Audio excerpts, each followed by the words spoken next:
आज हम डिस्कस करेंगे sensitivity in living organism. Living organism जिस इन्वायरमेंट में रहते हैं वो कॉन्टीन्यूसली चेंज हो रहा होता है। इसके अलावा लिविंग ऑर्गेनिजम्स की बॉडी इंटरनली भी कॉन्टीन्यूसली चेंज हो रही होती है। लिविंग ऑर्गेनिजम्स के अंदर लिविंग ऑर्गेनिज्म इंटरनली और एक्सटर्नली ये जो चेंजेस होती हैं इनके लिए बहुत ज़्यादा सेंसिटिव होती है, और तमाम लिविंग ऑर्गेनिज्म ये इंटरनल और इंटरनल बॉडी के इनसाइड और आउटसाइड आने वाले जितने भी चेंजेस हैं इसको रिस्पॉन्ड करती है। अगर हम बात करें एनिमल्स की, तो एनिमल्स अपने एक्सटर्नल इन्वायरमेंट में या इंटरनल इन्वायरमेंट में आने वाले जो चेंजेस हैं उसके खिलाफ जो रद्द-ए-अमल या रिस्पॉन्स शो करती है वो मूव करके शो करती है। लेकिन क्योंकि प्लांट्स मूव नहीं कर सकते तो प्लांट्स अपने बॉडी पार्ट्स को मूव करके एक्सटर्नल इन्वायरमेंट में आने वाले चेंजेस को रिस्पॉन्ड करते हैं। फॉर एग्जांपल अगर मैं एक एग्जांपल से ये सारी बात एक्सप्लेन करूँ तो फॉर एग्जांपल एक एनिमल जो कि धूप में बैठा हुआ है, तो धूप में जब वो बैठेगा तो उसको गर्मी लगेगी, ठीक है। तो वो क्या करेगा, जब वो गर्मी फील करेगा तो वो मूव करके छाँव में चला जाएगा। तो इस तरह से ऑर्गेनिजम्स क्या करते हैं, अपने एनवायरनमेंट में आने वाले चेंजेस को रिस्पॉन्ड करते हैं मूव करके।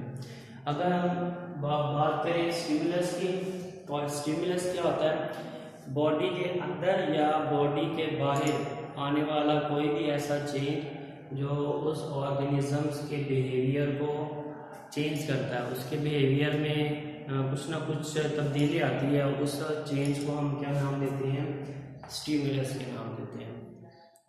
नेक्स्ट है रिस्पॉन्स। तमाम लिविंग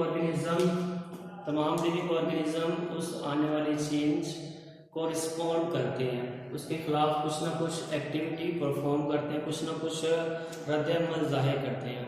वो जो एक्टिविटी या वो रद्द-ए-अमल जो वो ऑर्गेनिज्म स्टिमुलस के खिलाफ शो करते हैं उसको हम रिस्पॉन्स का नाम देते हैं। जैसे फॉर एग्जांपल मैंने जो लास्ट आपको एग्जांपल दी कि धूप में बैठा हुआ जानवर जब उसको गर्मी लगती है तो वो छाँव में मूव कर जाता है, तो धूप से छाँव में मूव करना ये रिस्पॉन्स है, ठीक है। नेक्स्ट है सेंसिटिविटी। तो किसी भी ऑर्गेनिजम्स के अंदर वो एबिलिटी जो कि किसी स्टिमुलस के खिलाफ रिस्पॉन्स जाहिर कर सके, वो एबिलिटी क्या कहलाती है, सेंसिटिविटी कहलाती है। नेक्स्ट अगर हम बात करें सेंसिटिविटी इन प्लांट्स, जैसे कि मैंने आपको बताया कि एनिमल्स जो हैं वो मूव करके किसी भी स्टिमुलस को रिस्पॉन्ड करते हैं, लेकिन प्लांट्स मूव नहीं कर सकते। प्लांट्स मूव नहीं कर सकते, इसलिए प्लांट्स क्या करते हैं, अपने डिफरेंट पार्ट्स को मूव करके किसी भी स्टिमुलस को रिस्पॉन्ड करते हैं। जैसे अगर मैं सनफ्लावर की बात करूं तो सनफ्लावर जो है वो सनलाइट या सन के लिए बहुत ज़्यादा स्पेसिफिक होता है, इसलिए जिस डायरेक्शन में जिस तरह जो सन मूव करता जाता है इसी तरह से सनफ्लावर भी उसी डायरेक्शन में उसके साथ साथ मूव करता जाता है। इस तरह प्लांट्स अपनी बॉडी के पार्ट्स को मूव करके डिफरेंट स्टिमुलस को रिस्पॉन्ड करते हैं। और प्लांट्स की डिफरेंट पार्ट्स की जो मूवमेंट होती है और ये सेंसिटिविटी प्लांट्स, अब बात करेंगे प्लांट्स किन चीज़ों को रिस्पॉन्ड करते हैं। प्लांट्स बहुत सी चीज़ों को रिस्पॉन्ड करते हैं, उनमें से जो मेजर है वो लाइट है। लाइट में जैसे आपको एग्जांपल दी सनफ्लावर जो है वो लाइट के लिए बहुत ज़्यादा सेंसिटिव होता है। इसके अलावा वाटर, मुख्तलिफ प्लांट्स बल्कि तकरीबन तमाम प्लांट्स ही वाटर को रिस्पॉन्ड करते हैं। और इसके अलावा ग्रेविटी भी जो है वो प्लांट्स ग्रेविटी के लिए भी बहुत ज़्यादा स्पेसिफिक होते हैं। अगर बात करें ट्रॉपिज्म की, तो प्लांट्स के अंदर जो सेंसिटिविटी है, चाहे वो ग्रेविटी की वजह से है, चाहे वो वाटर की वजह से है, चाहे वो लाइट की वजह से है, उसके खिलाफ जो प्लांट्स अपने पार्ट्स को मूव करते हैं तो मूव करके रिस्पॉन्ड करते हैं। तो ये जो रिस्पॉन्स होता है जिसमें प्लांट्स की बॉडी के पार्ट मूव करते हैं, इसको हम ट्रॉपिज्म का नाम देते हैं। ट्रॉपिज्म के आगे फर्दर 2 टाइप्स हैं, फोटोट्रॉपिज्म और geotropism. Photo means light and tropism movement in plant. तो लाइट की वजह से जो प्लांट की मूवमेंट होती है वो क्या कहलाती है, फोटोट्रॉपिज्म। जो प्लांट्स के लीव्स होते हैं वो मोस्टली एक्सपोज टू लाइट होते हैं, क्योंकि प्लांट्स में फोटोसिंथेसिस करनी होती है और फोटोसिंथेसिस का अमल मोस्टली लीव्स के अंदर होता है, इसलिए प्लांट्स जो है अपने लीव्स को मोस्टली एक्सपोज टू एयर करते हैं और अपनी शूट वगैरह को उस तरफ ग्रो करवाते हैं जहाँ जहाँ मैक्सिमम लाइट वो कैच कर सके। नेक्स्ट है जियोट्रॉपिज्म। जियो में कहते हैं ज़मीन को और tropism movement of plant part. Geotropism में प्लांट की जियोट्रॉपिज्म में जो रूट्स होती हैं और इसके अलावा जो शूट्स भी होती हैं वो भी ज़मीन के तरफ जो है वो अपनी मूवमेंट्स को शो करती हैं।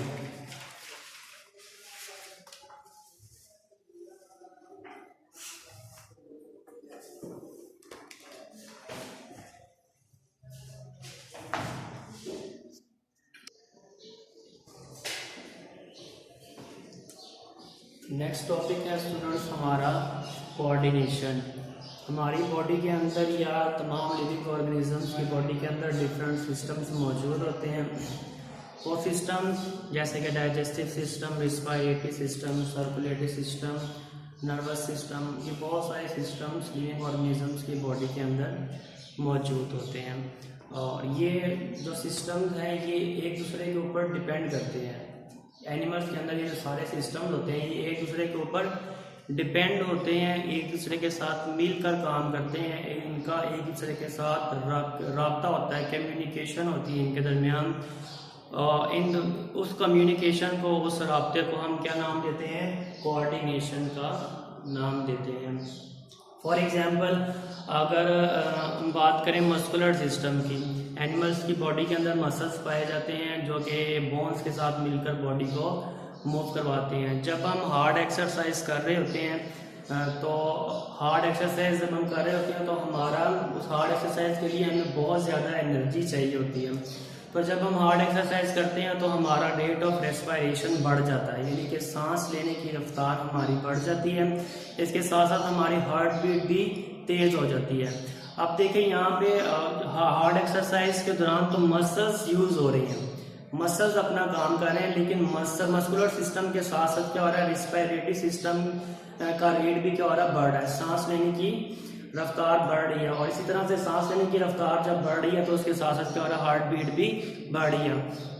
मस्कुलर सिस्टम के साथ हार्ड एक्सरसाइज करते वक्त सांस की रफ्तार क्यों तेज़ होती है, क्योंकि जब हम हार्ड एक्सरसाइज कर रहे होते हैं तो हमें ज़्यादा एनर्जी की ज़रूरत होती है। और आपको पता है कि एनर्जी जो है वो खुराक को ऑक्सीडाइज करने से आती है, यानी कि ज़्यादा ऑक्सीजन हमें चाहिए होती है। अब वो ज़्यादा ऑक्सीजन कैसे है कि जब हमारा रेट ऑफ रेस्पिरेशन यानी कि सांस लेने की रफ्तार ज़्यादा होगी, हम तेज़ी से सांस लेंगे, तेज़ रफ्तार से यानी कि रेट ऑफ रेस्पिरेशन तेज़ हो जाएगा, जल्दी हम सांस लेंगे जिससे ज़्यादा ऑक्सीजन हमारी बॉडी के अंदर आएगी। अब ज़्यादा ऑक्सीजन तो हमारे लंग्स के अंदर आ जाती है, लेकिन अब लंग्स से ऑक्सीजन को बॉडी के तमाम सेल्स तक या मसल्स तक कौन लेके जाता है, ब्लड लेके जाता है। अब अगर ब्लड नॉर्मल फ्लो में, नॉर्मल स्पीड में फ्लो कर रहा होगा तो वो जो ज़्यादा ऑक्सीजन हमारे लंग्स में आई है वो हमें नहीं मिल सकेगी। इसलिए फिर क्या करना पड़ेगा कि हार्ट को भी ज़्यादा तेज़ी के साथ पंप करना पड़ेगा ब्लड को, जिससे क्या होगा, हमारी हार्ट बीट बढ़ जाएगी। तो एक सिस्टम के काम करने से और दो सिस्टम क्या कर रहे हैं, उसके साथ मिलकर काम कर रहे हैं, उसकी हेल्प कर रहे हैं। इसी तरह से और भी बहुत सी एग्जांपल दी जा सकती हैं जिससे क्या होता है, बॉडी के सिस्टम आपस में मिलकर काम करते हैं। तो ये जो मिलकर काम करना होता है बॉडी का, ये जो है बॉडी के सिस्टम्स में एक दूसरे के दरमियान जो राब्ता होता है, इस राब्ते को हम क्या नाम देते हैं, कोऑर्डिनेशन का नाम देते हैं। अब अगर हम बात करें कोऑर्डिनेशन की टाइप्स की, तो एनिमल्स के अंदर दो तरह की कोऑर्डिनेशन होती हैं, nervous coordination and chemical coordination. Nervous coordination nervous system बनाते हैं, नर्वस सिस्टम बनाता है, और नर्वस सिस्टम के जो पार्ट्स हैं वो ब्रेन एंड स्पाइनल कॉर्ड। इस तरह से केमिकल कोऑर्डिनेशन है। केमिकल कोऑर्डिनेशन एंडोक्राइन सिस्टम के जरिए से की जाती है। एंडोक्राइन सिस्टम क्या है कि ये ग्लैंड्स का बहुत से ग्लैंड्स आपस में कोऑर्डिनेट करते हैं और एक सिस्टम बनाते हैं जिसे एंडोक्राइन ग्लैंड्स कहते हैं। ग्लैंड्स वो इंटरनल ऑर्गन है जो कोई केमिकल या किसी किस्म की सेक्रीशंस खारिज करते हैं। वो जो केमिकल वो रिलीज करते हैं, उस केमिकल को नाम दिया जाता है हार्मोन। और एंडोक्राइन सिस्टम में जो मैसेज होता है from one body to another body, एक बॉडी से दूसरी बॉडी तक, वो हार्मोन्स के जरिए से डिलीवर किया जाता है। तो क्या किया जाता है, ये एंडोक्राइन ग्लैंड एक केमिकल रिलीज करते हैं जिसे हार्मोन का नाम दिया जाता है। ये हार्मोन ब्लड के अंदर शामिल हो जाता है और ब्लड इसको इसके जिस भी ऑर्गन तक पहुंचाना होता है वो वहां तक ले जाता है। और जिस ऑर्गन तक इन्होंने वो मैसेज पहुंचाना होता है उस ऑर्गन को हम नाम देते हैं टारगेट सेल। तो इस तरह से ब्लड के जरिए से एंडोक्राइन सिस्टम के होते हैं अपने मैसेज को टारगेट सेल्स तक पहुंचाते हैं। इसी तरह अगर हम बात करें ब्रेन एंड स्पाइनल कॉर्ड की या नर्वस कोऑर्डिनेशन की, उसमें brain and spinal cord main role play करते हैं। ब्रेन एंड स्पाइनल कॉर्ड जो है वो अपना मैसेज एक इलेक्ट्रिक सिग्नल की शक्ल में भेजते हैं। उस इलेक्ट्रिक सिग्नल को हम नाम दिया जाता है नर्व इम्पल्स। अब ये नर्व इम्पल्स कैसे मूव करती है, कौन से ऐसे स्ट्रक्चर्स हैं जो क्या करते हैं नर्व इम्पल्स को मूव करके ले जाते हैं from one organ to another organ. Endocrine system में तो ग्लैंड्स होती हैं जो कि ब्लड के जरिए से अपना मैसेज को अपने टारगेट सेल्स तक पहुंचाते हैं। लेकिन ब्रेन और स्पाइनल कॉर्ड अपने मैसेज को, जिसे नर्व इम्पल्स कहा जाता है, किस तरीके से पहुंचाते हैं। ब्रेन और एंड स्पाइनल कॉर्ड ये दोनों एक खास किस्म के सेल्स से मिलकर बने होते हैं। उन खास किस्म के सेल्स को हम नाम देते हैं न्यूरॉन्स का।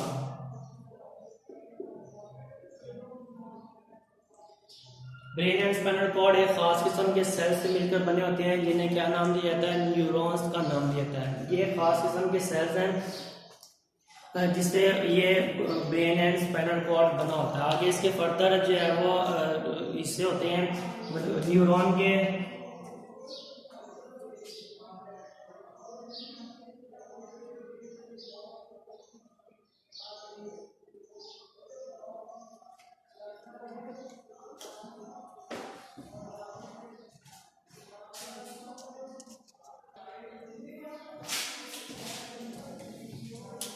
ब्रेन एंड स्पाइनल कॉर्ड एक खास किस्म के सेल से मिलकर बने होते हैं जिन्हें हम न्यूरॉन्स या नर्व्स का नाम दिया जाता है। अब न्यूरॉन्स की बॉडी जो होती है वो 3 हिस्सों पर मुश्तमिल होती है। सेंटर में इसके सेल बॉडी होती है और सेल बॉडी से ऊपर की तरफ जो ब्रांचेस निकलती हैं उन्हें हम डेंड्राइट्स का नाम देते हैं। और नीचे की तरफ एक लंबी ब्रांच निकलती है उसे हम एक्सोन का नाम देते हैं।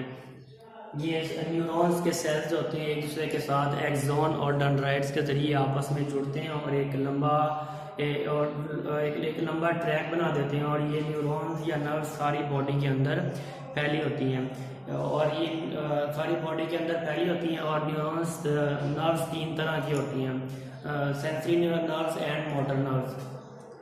सेंसरी नर्व्स क्या करती हैं, पूरी बॉडी से मैसेज को या नर्व इम्पल्स को लेके आती हैं ब्रेन तक और स्पाइनल कॉर्ड तक। और ब्रेन एंड स्पाइनल कॉर्ड जिन नर्व से मिलकर बना होता है उन्हें हमें इंटरनल न्यूरॉन्स का नाम देते हैं। और ब्रेन अपना मैसेज जो है वह फिर अपने टारगेट सेल्स तक नर्व जो जिन न्यूरॉन्स के जरिए से भेजता है उसे हम मोटर न्यूरॉन्स का नाम देते हैं।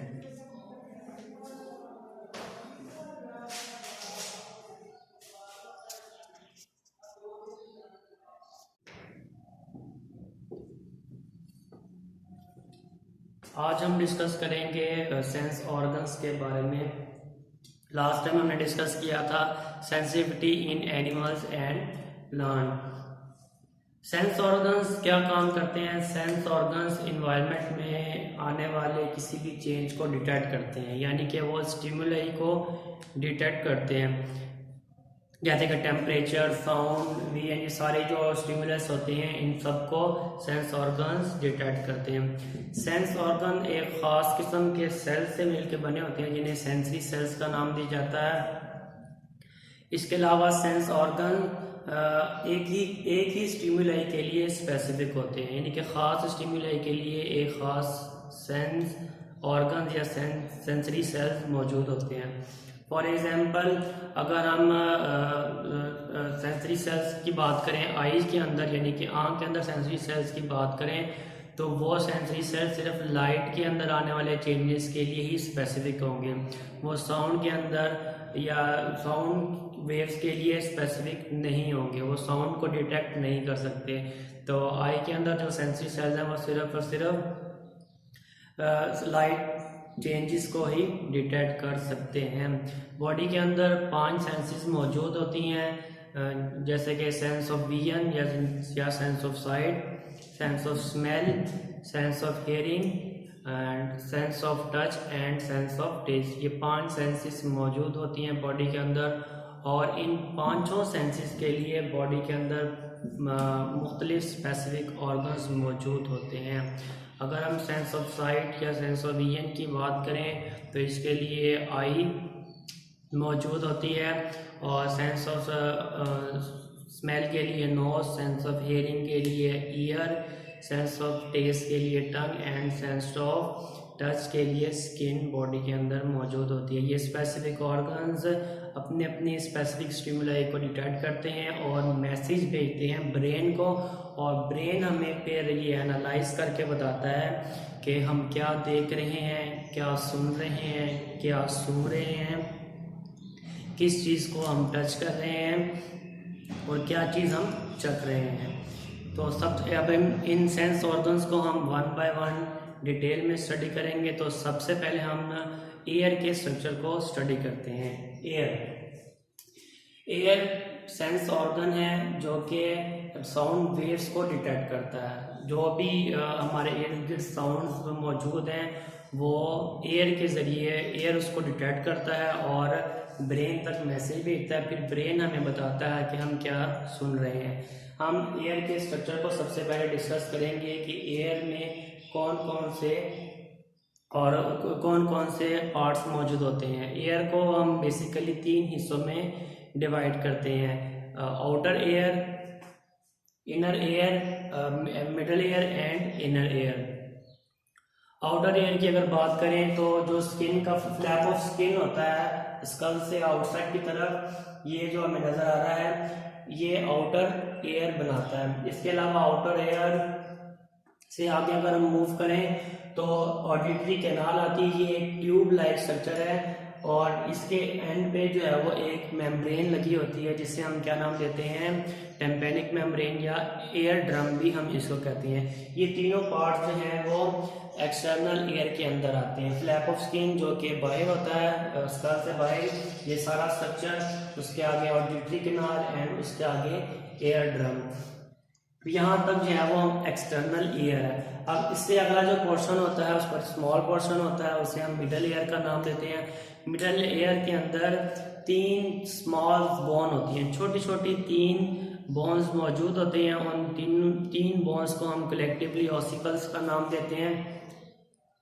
और एयर ड्रम के साथ जो बोन अटैच होती है वो उसे हम हैमर का नाम देते हैं, और हैमर के साथ जो बोन अटैच होती है वो एनविल कहलाती है, और एनविल के साथ जो बोन अटैच होती है उसे स्टिरअप का नाम दिया जाता है। इनके नेम हैमर, एनविल और स्टिरअप इस वजह से दिए गए हैं क्योंकि इनकी शेप इस तरह की होती है, इसकी वजह से इनको ये ख़ास नाम दिया गया है। ये जो 3 बोन्स है ये मिडल ईयर के अंदर मौजूद होती हैं। इसके अलावा मिडल ईयर की लोअर साइड से, मिडल ईयर के नीचे से एक ट्यूब निकलती है जो कि क्या करते हैं, उस ट्यूब को हम क्या नाम देते हैं, यूस्टेकियन ट्यूब का नाम देते हैं। ये यूस्टेकियन ट्यूब मिडल ईयर के अंदर एयर प्रेशर को मेंटेन करती है, एयर प्रेशर को एटमॉस्फेरिक प्रेशर के साथ बैलेंस करती है, उसके अंदर एटमॉस्फेरिक प्रेशर को मेंटेन करती है। इसके आगे जो एयर का पार्ट है उसे हम इनर एयर का नाम देते हैं। इनर एयर के अंदर 3 चीज़ें आती हैं, कॉकलिया और सेमी सर्कुलर कैनाल, इसके अलावा वेस्टिब्यूल, ये तीन हिस्से जो हैं वो इनर एयर के अंदर मौजूद होते हैं। और इनर एयर मिडल एयर के साथ एक छोटी सी ट्यूब्स के जरिए से अटैच होता है, उस ट्यूब को हम नाम देते हैं ओवल विंडो। अब मैकेनिज्म हम पढ़ लेते हैं कि किस तरह से एयर प्रॉपर साउंड को डिटेक्ट करता है। जो एक्सटर्नल एयर में जो फ्लैप ऑफ स्किन बाहर की तरफ होता है, ये इसकी शेप इस तरह से बनी होती है कि ये लाइट की रेस को फोकस करता है towards the auditory canal, light की रेस को रिफ्लेक्ट करता है ऑडिटरी कैनाल के अंदर। यानी कि ये लाइट की रेस जब आती हैं मुख्तलिफ डायरेक्शन में आती हैं तो ये सारी लाइट को रिफ्लेक्ट कर देता है, यानी कि लाइट को मोड़ देता है उस कैनाल के अंदर, लाइट को उस ऑडिटरी कैनाल के अंदर मूव कर देता है। और ऑडिटरी कैनाल से लाइट नहीं, साउंड वेव्स को, और साउंड वेव्स को ऑडिटरी कैनाल के अंदर मूव करता है। अब ऑडिटरी कैनाल से साउंड की वेव्स ट्रेवल करते हुए एक मेम्ब्रेन होती है, यहाँ पे इस मेम्ब्रेन से जाके स्ट्राइक करती हैं, टकराती हैं। तो जब साउंड की वेव एयर ड्रम के साथ या इस मेम्ब्रेन के साथ टकराती हैं तो मेम्ब्रेन के अंदर वाइब्रेशन प्रोड्यूस होती है, एयर ड्रम वाइब्रेट करता है। ये वाइब्रेशन जो है मिडल एयर के अंदर इन बोन्स को ट्रांसफर कर दी जाती है। एयर ड्रम से वाइब्रेशन हैमर को ट्रांसफर होती है, हैमर से एनविल को, और एनविल से स्टिरअप को ये वाइब्रेशन ट्रांसफर होती हैं। और स्टिरअप इनर एयर के साथ एक ट्यूब के जरिए से अटैच होता है, उस ट्यूब को हम क्या नाम देते हैं, ओवल विंडो। ओवल विंडो से ये वाइब्रेशन इनर एयर में, ओवल विंडो के जरिए से ये वाइब्रेशन इनर एयर में ट्रांसफर हो जाती हैं। अब इनर एयर के अंदर एक लिक्विड होता है और सिरप क्या करती है, अपनी वाइब्रेशंस को उस लिक्विड में ट्रांसफर कर देती है। अब लिक्विड वो वाइब्रेशन लेके कोक्लिया के पास आता है। कोक्लिया में खास किस्म के सेंसरी सेल्स मौजूद होते हैं जो कि उस साउंड को डिटेक्ट करते हैं, और उस साउंड को डिटेक्ट करने के बाद मैसेज भेज देते हैं एक नर्व के जरिए से, जिसे ऑडिटरी नर्व का नाम दिया जाता है। वह ये ऑडिटरी नर्व साउंड जो कि कोक्लिया ने डिटेक्ट किया है, इसका मैसेज लेके ब्रेन तक जाती है, और फिर ब्रेन हमें बताता है कि हमने किसकी आवाज़ सुनी है या किस तरह की हम आवाज़ सुन रहे हैं। इसके अलावा ये तो सारा फंक्शन हमने पढ़ा एयर का, कि एयर साउंड को कैसे जो है वो एयर करते हैं, सुनते हैं। इसके अलावा एयर का एक और फंक्शन भी है बॉडी के अंदर। एयर, इनर एयर के अंदर ये जो तीन आपको कैनाल्स नजर आ रही हैं, इन्हें हम नाम लेते हैं सेमी सर्कुलर कैनाल्स का। ये जो सेमी सर्कुलर कैनाल्स हैं एयर के अंदर, ये पूरी बॉडी को बैलेंस करने का काम करती हैं। तो एयर जो है वो बेसिकली टू फंक्शन परफॉर्म करता है। एयर सुनने में भी हेल्प करता है और बॉडी को बैलेंस भी करता है। एयर के जरिए से हम मुख्तलिफ साउंड को सुन सकते हैं, और बॉडी के जो बैलेंस है वो भी एयर कंट्रोल करता है। इनर एयर के अंदर सेमी सर्कुलर कैनाल्स हैं जो कि बॉडी के बैलेंस को मेंटेन करती हैं। नेक्स्ट ऑर्गन है हमारे पास I is a sense organ. आई एक सेंस ऑर्गन है जो कि लाइट को डिटेक्ट करता है और इमेजेस बना के हमारे ब्रेन तक जो है वो पहुंचाती है। अगर हम आई के स्ट्रक्चर की बात करें तो आई जो है वो तीन लेयर से मिलकर बनती है, outer air, middle air and inner air. Outer air sclera का नाम दिया जाता है, मिडल एयर को क्रोइड का नाम दिया जाता है, एंड इनर एयर को रेटिना का नाम दिया जाता है। आउटर एयर आई को प्रोटेक्ट करती है, और मिडल एयर और आई को न्यूट्रीट करती है, यानी कि जितनी भी इसके अंदर ब्लड वेसल्स होती हैं, आई को ऑक्सीजन या न्यूट्रिएंट्स वगैरह जो चाहिए होती हैं वो मिडल एयर के जरिए से आई तक पहुंचते हैं। और इनर एयर रेटिना, यही वो लेयर है आई की जहाँ पे इमेज फॉर्मेशन होती है। अब अगर आउटर एयर की बात करें तो आउटर एयर लेंस के सामने एक ट्रांसपेरेंट टिश्यू से मिलकर बनी होती है। उस ट्रांसपेरेंट टिश्यू को हम क्या नाम देते हैं, कॉर्निया का नाम देते हैं। कॉर्निया क्या करती है, कॉर्निया लाइट को रिफ्लेक्ट करते हैं टुवर्ड द लेंस। जैसे कि आपको पता है कि लाइट की वेव जो है वो स्ट्रेट लाइन में ट्रेवल करती हैं, तो कॉर्निया क्या करेगी, इन लाइट की रेस को रिफ्लेक्ट करेगी टूवर्ड्स द लेंस। ये लाइट की रेस को रिफ्लेक्ट करेगी लेंस और लेंस में से गुजारेगी। अगर हम कॉर्निया से आगे मूव करें तो ये दो हमारे पास बैंड होते हैं, इन दो बैंड्स को हम नाम देते हैं आयरिस का। आयरिस क्या करता है, लाइट की अमाउंट को कंट्रोल करता है कि लेंस को इमेज फॉर्मेशन के लिए कितनी लाइट रिक्वायर्ड है। कॉर्निया जितनी भी लाइट आती है, कॉर्निया क्या करता है, उसको रिफ्रैक्ट कर देता है लेंस की तरफ। अब आयरिस ने क्या करना होता है, वो जो लाइट उसके पास पहुंच रही होती है उसकी अमाउंट को कंट्रोल करना होता है। जितनी लाइट लेंस को रिक्वायर होती है उतनी ही लेंस तक आयरिस पहुंचाता है। दोनों तरफ से जो आयरिस है वो उसके दरमियान जो ओपनिंग होती है उसको प्यूपल का नाम दिया जाता है। प्यूपल वो यानी कि ओपनिंग्स है जिससे लाइट गुजरकर लेंस तक पहुंचती है। नेक्स्ट है लेंस। लेंस क्या करता है, लाइट की रेस को फोकस करता है ऑन रेटिना। लाइट की तमाम रेस जितनी भी आती है उन सबको रेटिना के ऊपर, रेटिना यानी कि इनर लेयर के ऊपर फोकस करेगा और यहीं पे इमेज फॉर्मेशन यानी कि इमेज बनेगा। लेंस जो है वो एक खास किस्म के मसल्स के साथ अटैच होता है। ये मसल्स क्या करते हैं, लेंस के साइज को एडजस्ट करते हैं और लाइट को और एकोमोडेशन में अपना रोल प्ले करते हैं, यानी कि किसी भी चीज़ को फोकस करने में अपना रोल प्ले करते हैं। लेंस लाइट की रेस को फोकस करता है रेटिना के ऊपर। रेटिना में खास किस्म के सेल्स मौजूद होते हैं जो कि लाइट को डिटेक्ट करती हैं। लाइट सेंसरी सेल्स मौजूद होते हैं इसके अंदर, रॉड्स और कोन। रॉड्स और कोन्स क्या करते हैं, लाइट इमेज बनाते हैं और वो इमेज जो बनता है वो एक नर्व के जरिए से ब्रेन तक पहुंचता है। उस नर्व को नाम देते हैं ऑप्टिक नर्व और ब्रेन हमें बताता है कि हम क्या देख रहे हैं। रेटिना के ऊपर जो सेंसरी सेल्स होते हैं वो दो तरह के होते हैं, रॉड्स एंड कोन। दो तरह के सेल्स मौजूद होते हैं, rods and cons.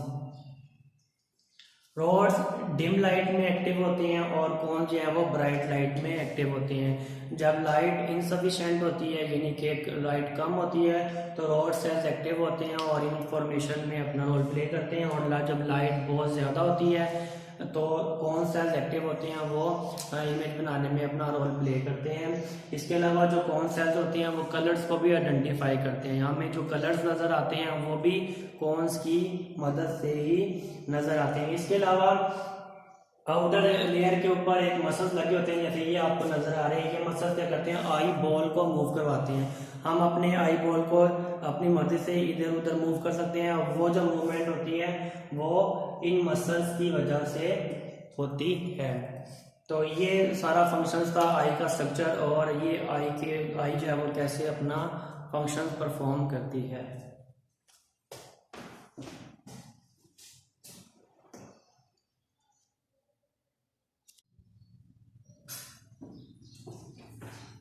Next sense organ है स्टूडेंट्स हमारे पास स्किन, और स्किन एनिमल्स की बॉडी का सबसे लार्जेस्ट सेंसरी ऑर्गन है। स्किन ऑलमोस्ट पूरी बॉडी को कवर करता है, और स्किन जो है वो स्किन हमारी बॉडी को प्रोटेक्ट करता है, हमारे इंटरनल ऑर्गन्स को प्रोटेक्ट करता है। इसके अलावा यहाँ हम बात करेंगे स्किन के सेंसरी फंक्शंस के बारे में। स्किन जो है वो सेंसिटिव होता है टुवर्ड्स पेन को स्किन जो है वो डिटेक्ट करती है, टेम्परेचर को डिटेक्ट करती है और प्रेशर को डिटेक्ट करती है।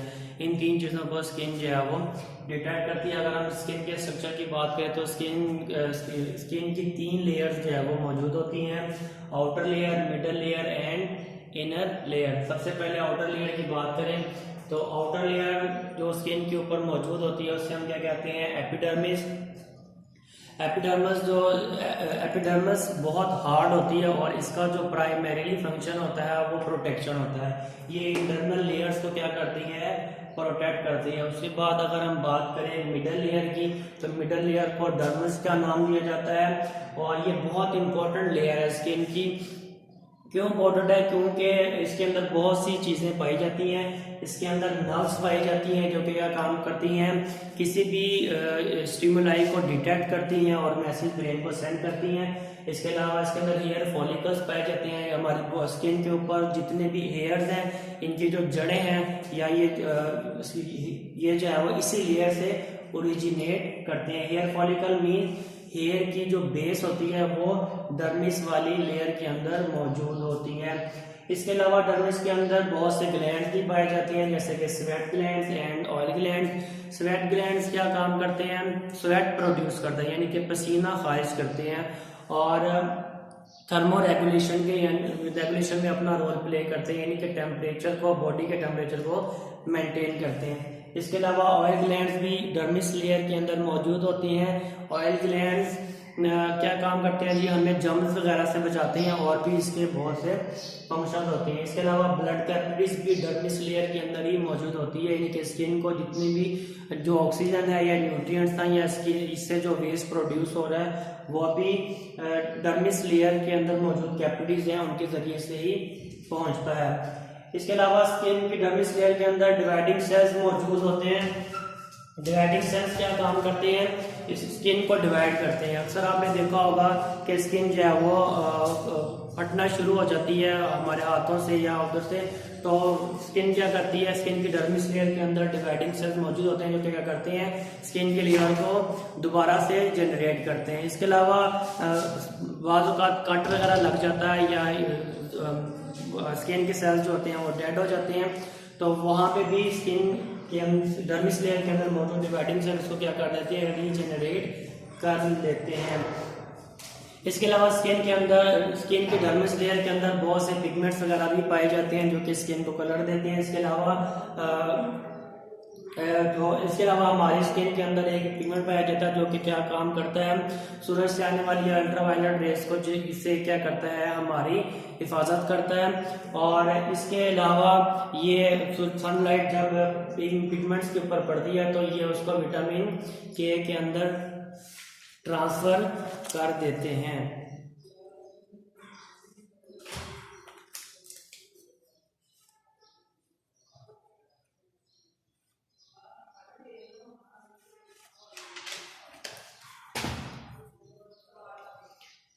तो नेक्स्ट हमारे पास जो इनर मोस्ट लेयर है स्किन की वो है फैटी लेयर। ये फैट से मिलकर बनी होती है और इसका काम क्या होता है? ये स्टोरेज का काम करती है। बहुत सी चीज़ें यानी कि फूड वगैरह ये अपने अंदर स्टोर कर लेती है।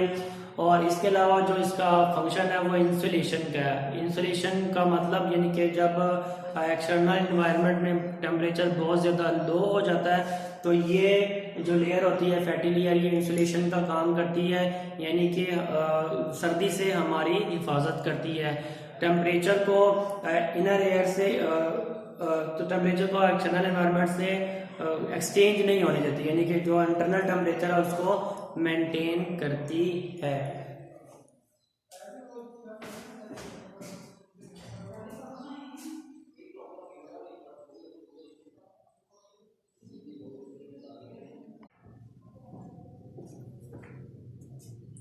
नेक्स्ट सेंस ऑर्गन्स है हमारे पास नोज एक ऐसा सेंस ऑर्गन है जो कि स्मेल करता है, किसी भी चीज़ को सूंघने का काम करता है। नोज के अंदर खास किस्म के सेल्स मौजूद होते हैं जिन्हें हम स्मेल रिसेप्टर्स का नाम देते हैं। स्मेल रिसेप्टर्स कैसे काम करते हैं? एयर के अंदर मुख्तलिफ केमिकल्स जो होते हैं वो फ्लोट कर रहे होते हैं, मुख्तलिफ सब्सटेंसेस जो हैं वो फ्लोट कर रहे होते हैं।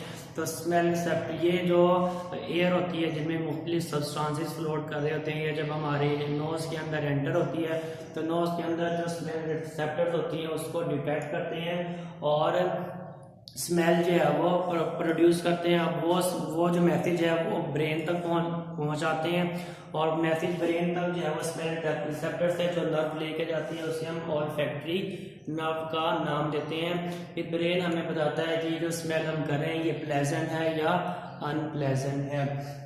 इसके बाद हम बात करेंगे टंग के बारे में। टंग भी एक रिसेप्टर ऑर्गन है जो कि सेंस ऑफ टेस्ट के लिए इस्तेमाल होती है। टंग के ऊपर छोटे छोटे उभार होते हैं, उन छोटे छोटे उभार को हम क्या नाम देते हैं? टेस्ट बर्ड्स का नाम देते हैं। ये टेस्ट बर्ड्स ही हैं जो कि टेस्ट को जो कि क्या करते हैं, किसी भी चीज़ को टेस्ट करते हैं। 4 तरह के टेस्ट मौजूद होते हैं, स्वीट, सॉल्टी, सोर एंड बिटर। ये चारों तरह के टेस्ट को डिटेक्ट करते हैं।